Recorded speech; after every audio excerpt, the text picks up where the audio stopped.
Have you heard about Ampere's circuit law? And do you know how can we apply it in real life? Let's see a practical example. The experiment ended too fast, right? I bet you didn't see what happened clearly. Don't worry. Let me show you the slow motion version.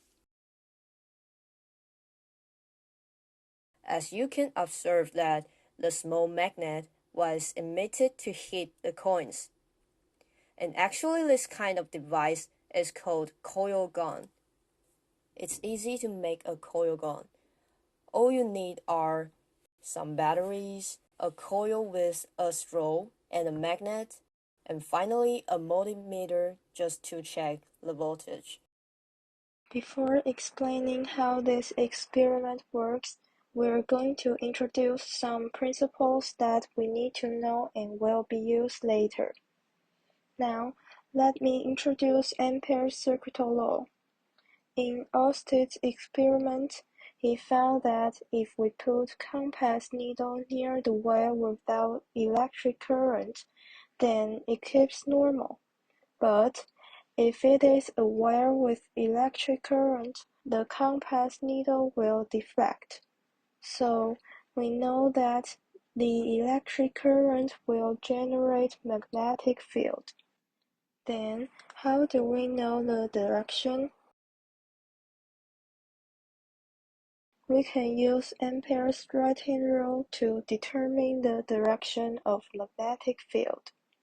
For a long straight wire with current, we make a structure shown in the picture. With the thumb pointing to the direction of the current, then the direction that the other forefinger is pointing represents the direction of magnetic field. For the solenoid, we also make the same structure, but with the forefinger pointing to the direction of current, then the direction of the thumb is pointing represent the direction of magnetic field. And what about magnitude?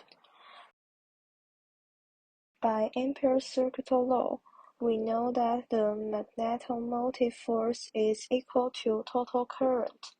Thus, the magnetic field is proportional to the current. This part is the principle of the experiment. Let's see how it works. Now, we have a coil connected to a loop. When the switch is closed, there exists current, and the current will make a magnetic field. This magnetic field will force the magnet move into the coil. Because of the change of magnetic force direction, the magnet will slightly move back and forth, eventually stay at the middle of the coil. That will make this experiment fail. Like this.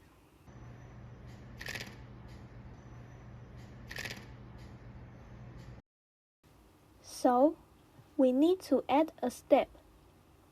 After started, we close the loop for a split second. To make the shut, we open the switch and the magnetic field suddenly disappears.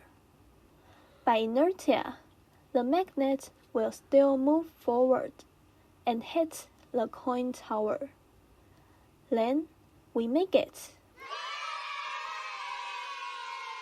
That's it. Now, you may ask, what's the connection between Ampere's circuit law and the coil gun? Well, let's recall what we learned previously. We know that the magnitude of the magnetic field is proportional to the current.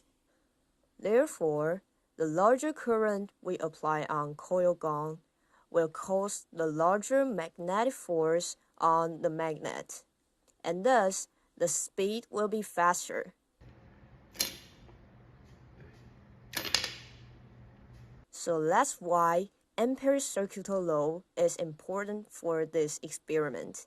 With Ampere's circuital law, we can get the desired emission speed for coil gun. So that's a wrap. Thank you for watching our video.